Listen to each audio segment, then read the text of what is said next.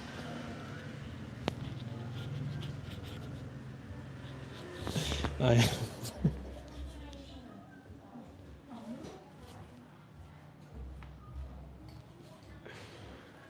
Look at this. I mean, how can you not like this?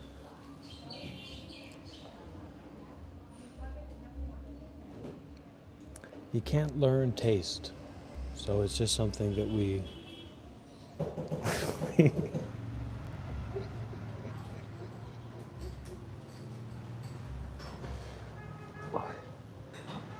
Okay. Whew.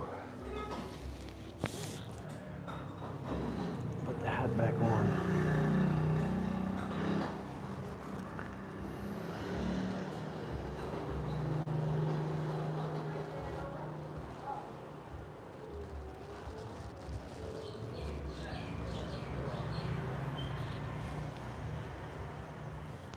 I am brave. I am wise. I am strong. I am patient. I am brave. I am strong. I am wise. I am patient. I am brave. I am strong. I am wise. I am patient. I am brave. I am strong. I am wise. I am patient. I am the real power man. I am the real power man. I am the real power man.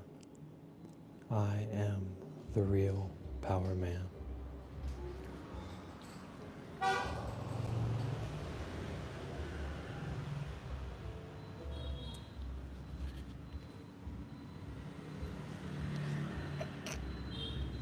I am brave, I am strong, I am wise.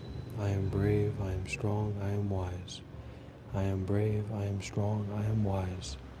I am brave, I am strong, I am wise. I am the real power man. I am the real power man. I am the real power man. That's too much, Dee Dee. Take a time out, just a little bit, okay?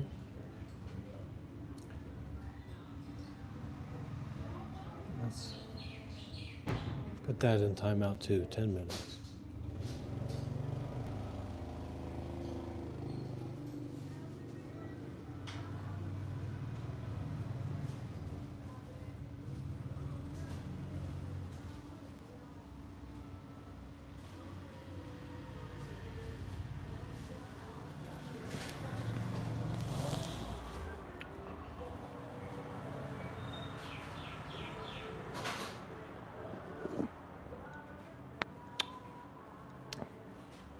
Caleb, don't involve in that, okay?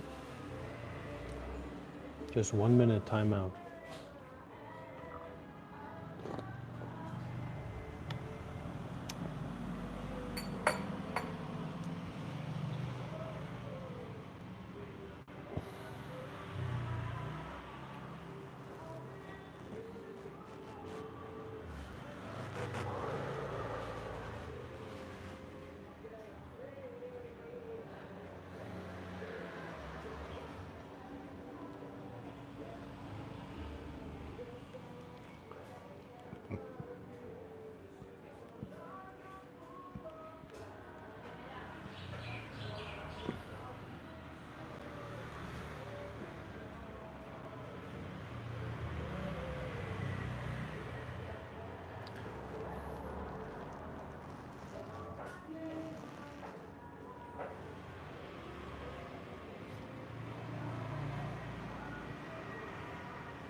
Not in a rush, not in a hurry.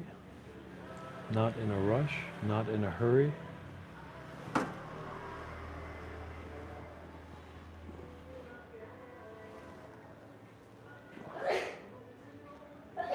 Not in a rush, not in a hurry. Not in a rush, not in a hurry. Not in a rush, not in a hurry. Not in a rush, not in a hurry. Not in a rush, not in a hurry.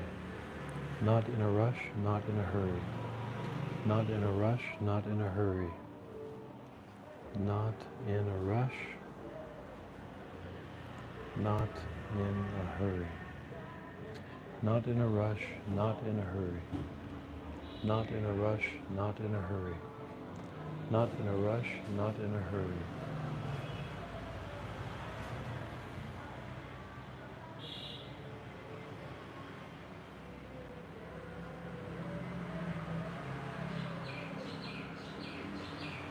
Not in a rush, not in a hurry. Not in a rush, not in a hurry. Not in a rush, not in a hurry. Not in a rush, not in a hurry. With anything, with everything, whatever it is, not being in a rush and not being in a hurry.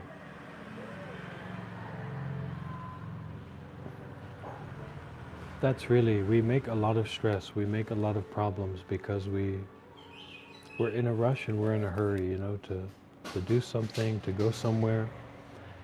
And then even that thing that we do, we don't get to enjoy it. We don't get to really connect with how wonderful it is to have the opportunity to do anything, even to move your body.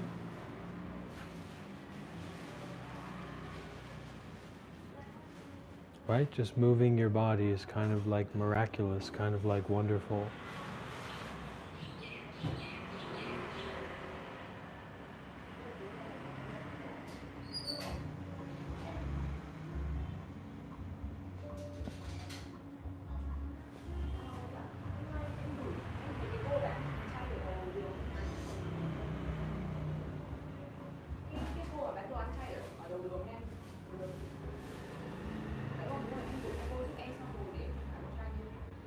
Angel, I appreciate what you're saying, but you'll have to take that up with my social media manager, and he's busy right now.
Ooh. Don't be discouraged. Just keep trying. Those are the only contributions are the same size. Saying what? Same size as the development. Oh, really? Size, because in Holland it's all small family. Ah. One family, one greenhouse. It's Oh, all really? small family business. Over there in Ecuador, big. Yeah, Colombia must have huge operations. Huh. How are you doing? Oh, doing pretty well. Yeah. Not bad. Kids, so are they grandma? They are, yeah, they're here. They're my wife, and she's from, back home. Yeah, grandparents are home. All my nephew is there. He's, 15 years old. So, you know, yeah, we have a lot of help. And then, yeah, my sister-in-law is there. So, we have a lot of help. So, How old are they now? 6 and 4. How old are your grandsons? 9 and 5. 9 and 5, okay. Huh. Also, one was born during COVID. Your youngest Yeah. was born in COVID. Yeah. Have you been back to see them recently? Yes, I Yeah. went in June. Oh, okay. That's pretty recent. Huh. How are they? Fine, yeah, they have the summer holiday now. Yeah. Have they been traveling much? Staying home a So lot? they stay home. The summer holiday is not as long as in America. Only 6 weeks. But the father is at home daytime. That's nice. Huh. What? And my daughter comes home at 5 o'clock. Because he also works in agriculture. So he's supposed to have some summer holiday. Oh, sure. Okay. That's nice. Huh. Yeah, still home.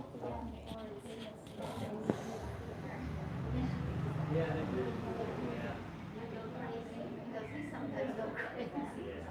All the time. The youngest, they talk so much. Yeah. And it's this kids talk, Yeah. not really interesting. Yeah, sometimes we just talk and talk. And they have 2 boys. So they fight. Yeah. That's what they Yeah, they fight a lot. they fight, argue.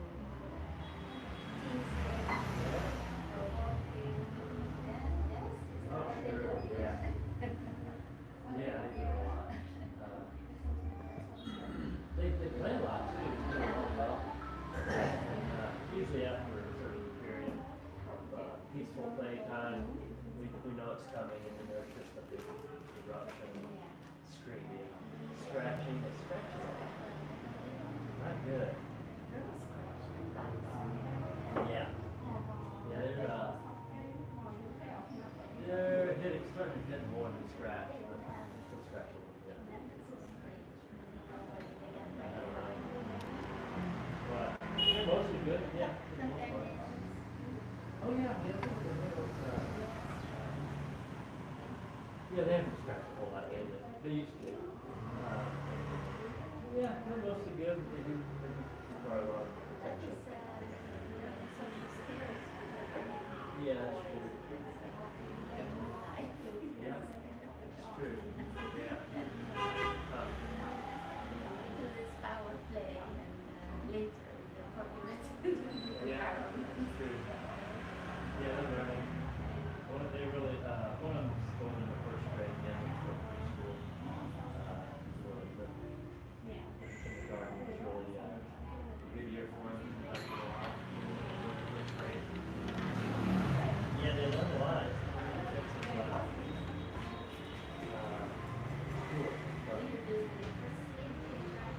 yeah, they start to learn to read. You can read some.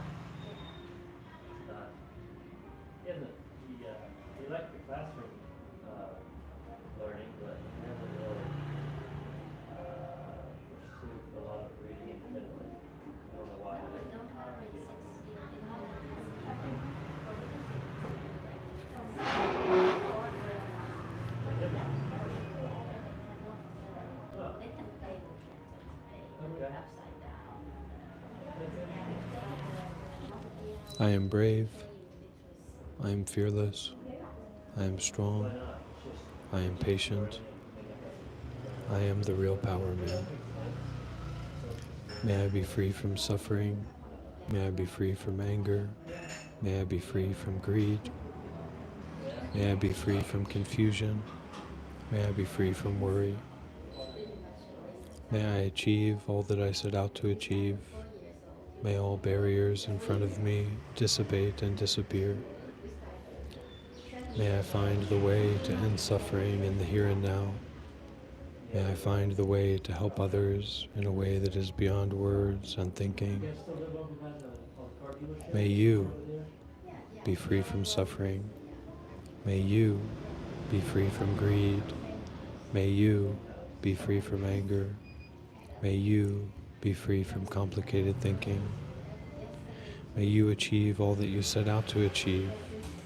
May any and all barriers that stand in your way be dissipated and resolved, moved out.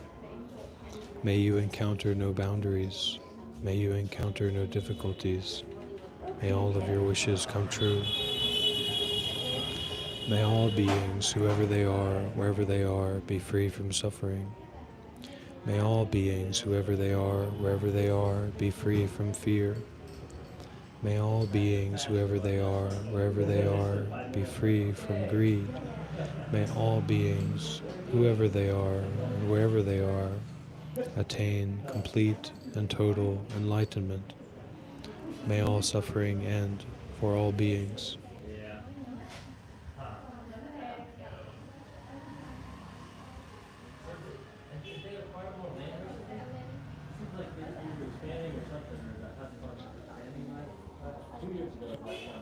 This is nothing but a temporary form.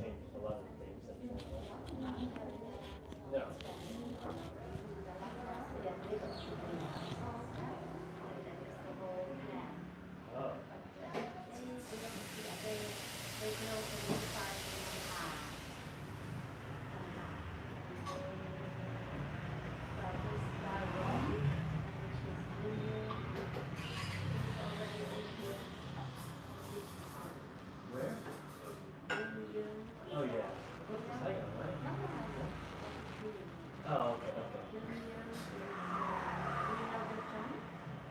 Yeah, yeah. Okay. Okay.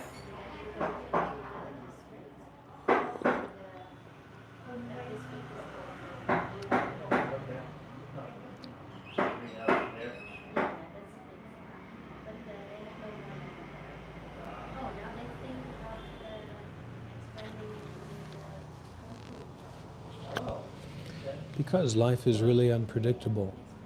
You never know what's going to happen. So as much as you have attachment to a certain kind of outcome, it may not turn out that way. So the problem isn't things turning out that way or not that way. The problem is in the attachment. So we slowly but surely begin to relax and release the heaviness of our attachment, especially how we attach to our thoughts. Because a lot of what we're doing in our daily lives is thinking.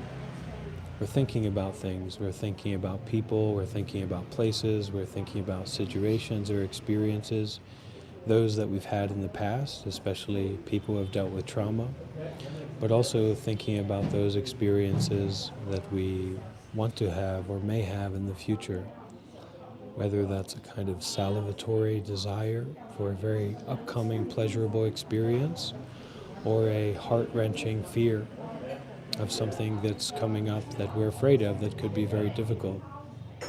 So the question becomes not how do we make life be the way that we want it to be, but how do we deal with the matter of attachment? How do we deal with the matter of attaching to our expectations, to our desires, and to our fears?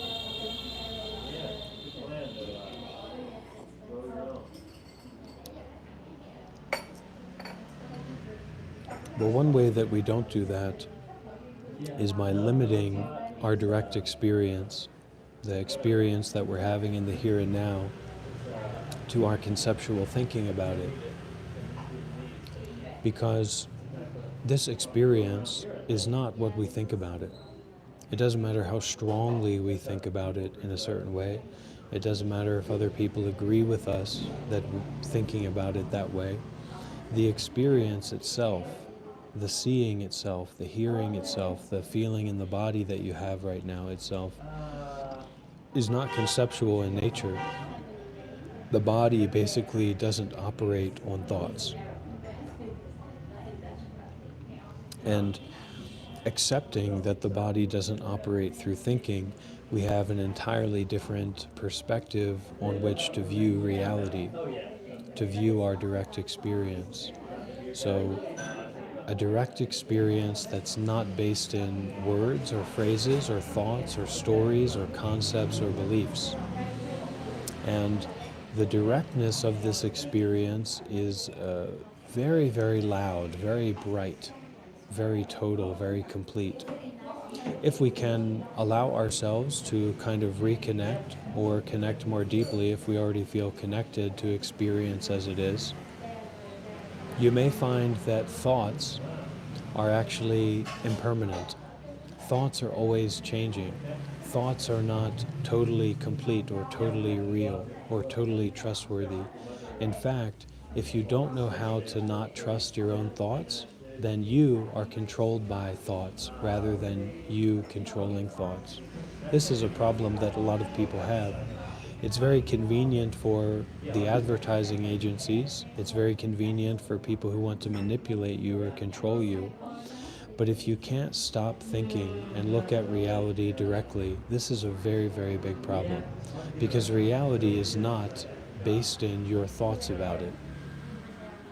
Understand? Reality is not based in your thoughts about reality. Your thoughts about reality are just like an overlay. And this is always applying moment by moment. It doesn't matter what you're doing. If you're in the kitchen, if you're in the coffee shop, if you're at school, if you're having an argument with someone, your thoughts about that experience, your thoughts about that situation are not that situation. So I'm not here to tell you, okay, now you need to be religious or now you need to do some kind of specific thing because you've experienced that or because you see that for yourself, right? But more so to take that as a platform for deep looking or a platform for deep questioning. So it's not about trying to change reality in a way. It's not about trying to make our minds a certain way or to make ourselves feel a certain way. That's like what thoughts are all about. Thoughts are all about trying to make yourself feel a certain way. But thoughts are not very good at that. If they were, then we would all just stay in our rooms thinking all the time and be like feeling tons of pleasure and bliss and wonderfulness. So the thoughts are just a starting point for making use of reality.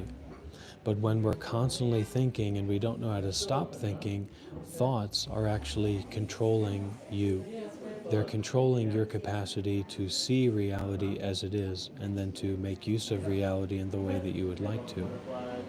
Now we can get into the questioning of what is reality? What is thoughtless awareness? What is my true nature? What is your true nature? What actually is the self? Right? Where are thoughts coming from? And where do thoughts disappear into? And you can literally ask that, like you have a right. Maybe we didn't grow up in an environment where we had that right to like ask questions, but you actually have the right to ask any question that you would like to. There's some questions that are very deep and meaningful and profound, and there's some questions that are just nonsensical. Right? Questions that just lead to more questions and more thinking and more complicatedness, right? But to actually ask, where are my thoughts coming from? Not, I'm saying your thoughts for you and my thoughts for me. Where are my thoughts coming from is a realistic question to ask. And it's not a question that can be answered through more thinking, because you are asking where thinking is arising from. You are pointing out or calling out the thinking itself. You are crucifying the thinking on the cross of forgiveness. And so when we talk about Jesus, or when we talk about Buddha, or when we talk about God, or when we talk about how good we feel or how bad we feel or how we can't stop thinking, or how whatever story that we tell about our lives isn't our lives, or how we don't even think about anything, or we don't even look at anything deeply because we're so worked up and we're so wrapped up in compulsory thinking. People who've gone to the American education system have kind of been trained to be in a constant state of compulsory thinking. Think all the time, memorize all the time, be in a constant state of thinking, be in a constant state of memorizing, be in a constant state of questions and answers. But the real question is the question that doesn't have any answer.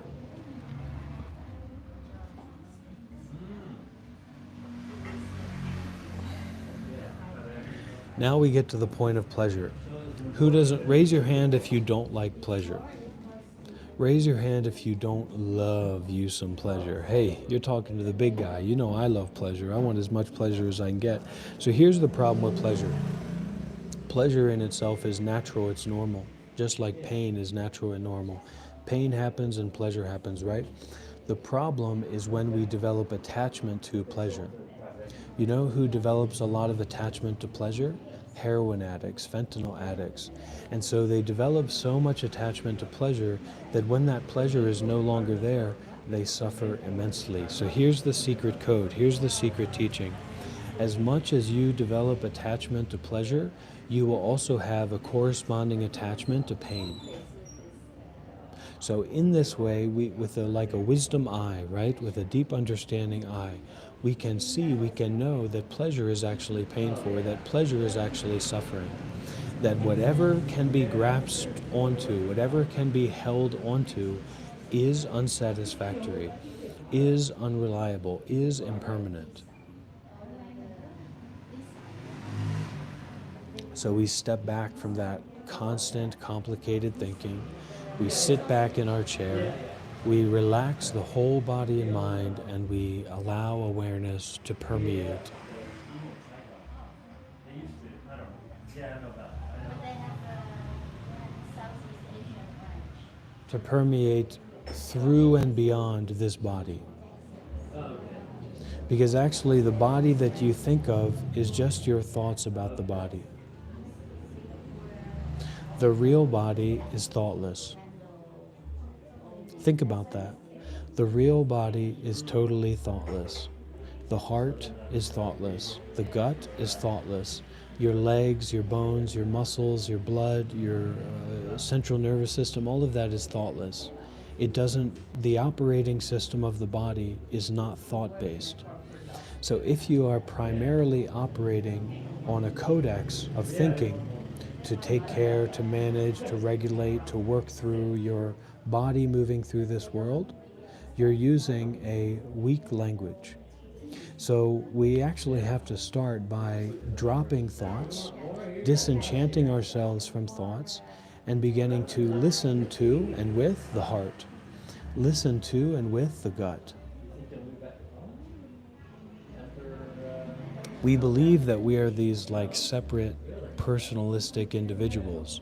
I'm myself, but I can't tell you, Nick, and some other people here, I can't tell you how many people come in and do the same exact thing.